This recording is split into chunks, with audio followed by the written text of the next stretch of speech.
Honestly, I am terrible at budgeting, which is probably why I am in so much debt, but I have found something that has helped me and my ADHD brain stick to a budget and actually save money.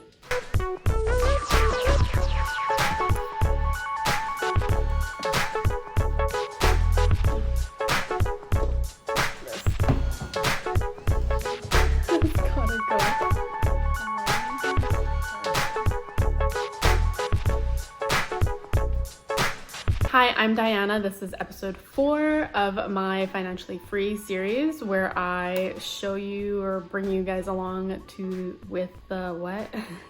bring you guys along on my journey to paying off $70,000 of debt. I'll be sharing what I've been using for the past couple of months.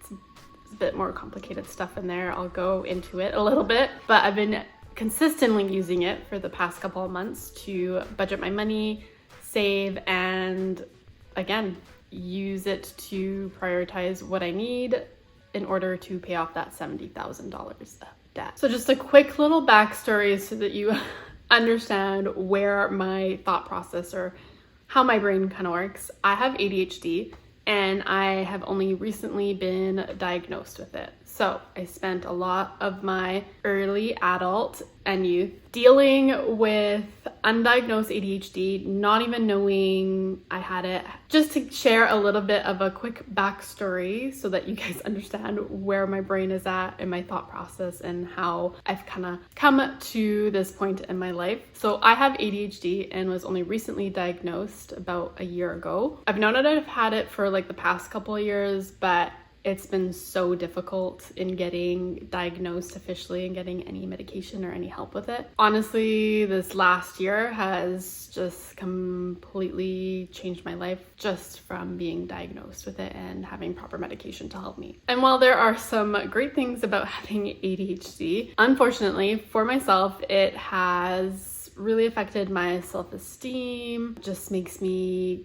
constantly doubt myself. I don't have any confidence because of that doubt.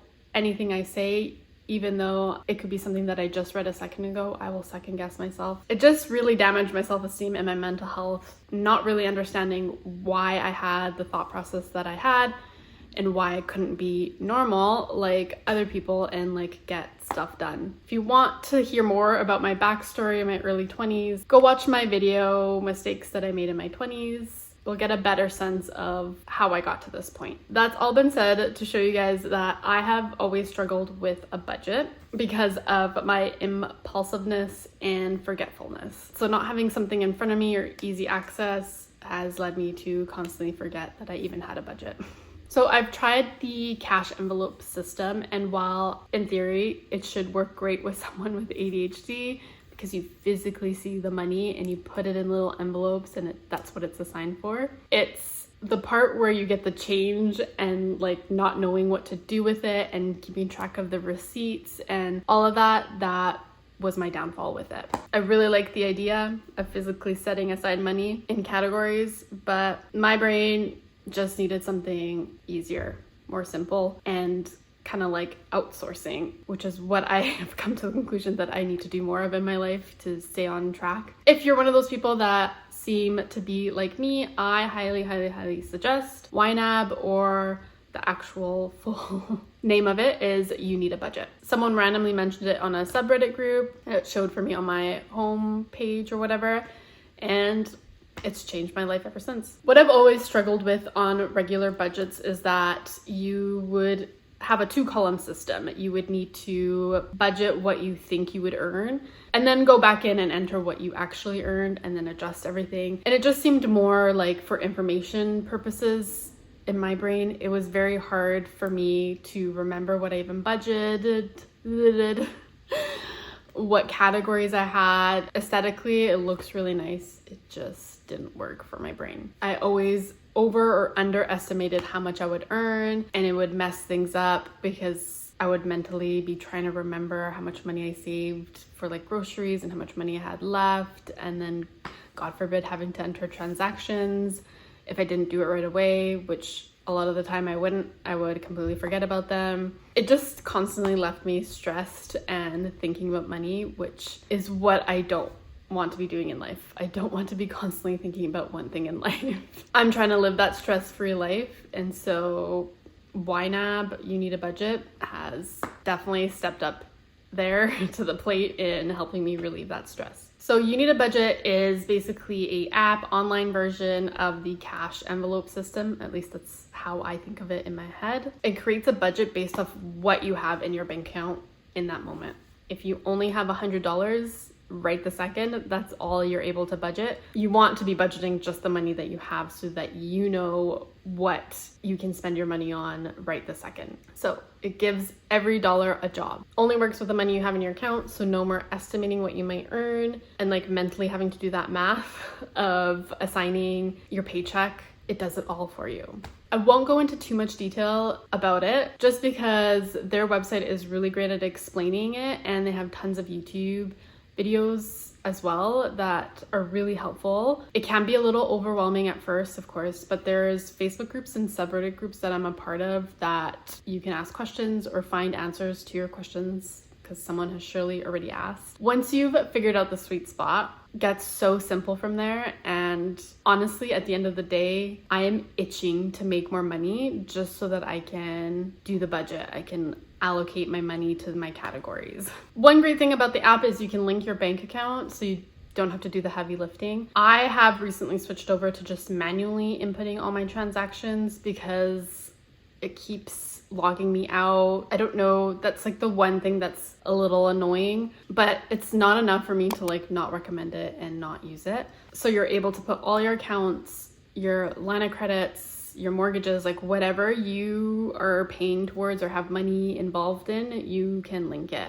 It has a step-by-step intro thing to help you set up your account. You just need to give it some time to kind of get used to the interface. It's still very user-friendly. It's just obviously when you're using something to pay off debt, it can be overwhelming. So don't be so hard on yourself if you're getting frustrated and need to step away. That goes for using any app. You just need to give yourself some grace and keep at it. I have personally restarted budgets like multiple times because there's been times where it's gotten too complicated and I don't know where my money went and why the totals are different and blah, blah, blah, blah, blah. So I would just restart it. And I have done, let me look and see actually how many budgets I have restarted because I've gotten so annoyed with missing a transaction, like me personally having forgotten to input a transaction. I have 5 budgets restarted. So there's also an app that you can use on your phone. It just helps you input your transactions if you are manually inputting them. If you've connected your accounts, you honestly just go in and approve the transactions. I think there's a bit of a delay when that happens. When you purchase something versus it showing up onto the website or the app, it takes a bit. Once you have that money in your bank account, you've got that all set up, then it prompts you to create categories. I'm a little hesitant to like show how much I'm allocating for everything because I feel like it's really personal. But in a sense, these are my categories. So my bills, this is what I have to pay off monthly. Without a doubt, it doesn't change. So I have my medications, my student loans, cell phone, car, insurance, and subscriptions. I also have my line of credit category in the bills, but that amount varies monthly because whatever extra money I have left over, I dump it into the line of credit. And then I set a reminder on my phone so that I don't have a late payment. Payment goes through. And yeah, this is what keeps me on track. So I have the category under bills, and then I also have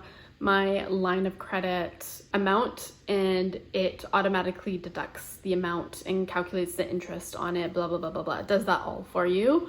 And you even have a simulator. You can say you want to put in an extra $1,000 one month. It will tell you when you're going to pay it off just based on adding that extra bit of money. It's really fun to play around with and see, if you make a bit of extra money, how much faster you can pay off your debt. It also tells you how much money you'll be saving from paying less interest. So right now, my minimum payment that I've wanted to make sure I have for my line of credit is a minimum of $1,000. So it says here the minimum payment of $1,000 will pay off this loan in a year and 9 months. But of course, I always pay a little bit more than $1,000. So the minimum is $1,000. As of right now, I have like $1,300 sitting there waiting for me to put it towards my line of credit. I also have a category called ADHD tax. So if you've never heard of the ADHD tax, it's something that people with ADHD end up having to pay more for just because they forgot about a bill and they had to pay the extra late fee, or something went bad so you had to go out and buy some extra food, or just for all those mistakes. I call it my ADHD tax and I put money off of it. So if you've watched my vlog, I ended up getting into a little fender bender on my parents' Tesla. So I've moved money into that in anticipation of having to pay for the damages. It's slight. Anyway, I'm not going to go into too much detail about that because it stresses me out. But I have money set aside from that. Whatever I don't spend, or if God forbid, I really don't want to have to spend more than the money I put aside, I will immediately put it towards my line of credit payment. What really, really, really makes me love this app, I'm going to use an example. I usually set aside $50 a month for a subscription. So that includes like my iCloud, Spotify, whatever, little apps there. I will include it under the subscription. So I was a little lazy and like didn't really want to calculate exactly how much I needed for subscriptions, like down to the penny. So I just generally put $50, allotted that money, and then now it's near the end of the month. I know I don't have any more subscriptions coming out, and I've only spent $47.52 out of that $50. So that leaves that little bit of extra money. And what I ended up doing was just transferring that money over to another category, that extra like what, $2 something cents, to cover the cost of something that I had overspent on.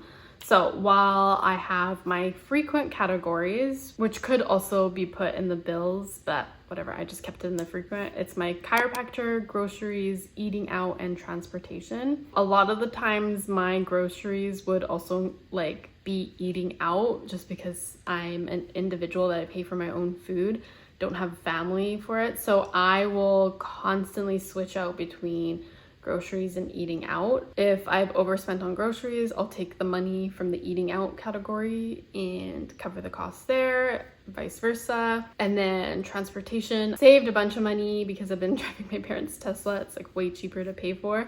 So all that little bit of extra money I have been dumping into my line of credit, or have divided it over other categories that I still need to fill out or fund with money. Green shows you have the money in there to pay for it. Yellow means you need more money by the end of the month. I wouldn't worry too much about the colors unless it's red. Red means you don't have enough money at all, period, to cover the cost of whatever you put it in that category. As soon as you start using up your amount allotted for that category, it will say like yellow, you need a bit more money to keep it topped up. I also have my goals category, money for my loops, my emergency fund, vacation, tires, and down payment. I could put my line of credit in there, but when you do it, you'll understand why it's not in a goals category. I'm not like too strict with this. Honestly, I can go up and down. I can move them around whenever I want. But for now, this is just like where I've left it. So for my loops, I have moved money out of my emergency fund to cover the cost of the loop. Those are my special glasses that I need for dental hygiene because of my back and neck issues. That hasn't gotten any better from being in that little fender bender. I needed these glasses to help me work longer or have a longer career in dental hygiene. So I'm glad I had that extra emergency fund money to cover the costs of my loops. And now I'm just working on building up that emergency fund again, and then using anything extra to go towards my line of credit. And then of course my tires, it's like such a small like sinking fund category. I just want to be prepared for winter because I'll be driving long distance in the winter time and I want to make sure I have good tires, but I don't want to have to like cough up that money right away. So I'm just planning months ahead. And the down payment, that will happen when it happens. And then my next like subcategory, I guess you can say, is the quality of life. This is where I set aside money for clothes and shoes, entertainment, health and wellness, books, self-care, and gifts. Last month, or month of June, was like quite gift oriented. I don't know, I had to buy a lot of gifts for people. And then self-care and health and wellness is like an area that I'm trying to minimize on, working on cutting out a lot of stuff. And then I have my books, which is my Audible. I'm gonna cancel the subscription because I don't need, or I don't really have time to read that like one book a month. Really, it takes me a lot longer. So I don't need to spend $16.74 every month. Anyway, let me know if you guys want me to keep you guys updated on my budget with You Need a Budget. I just gotta find a good middle ground because I don't necessarily want to tell the entire world how much money I have. I will say, as of now, I have, hold on, let me calculate this. Hold on, I need to find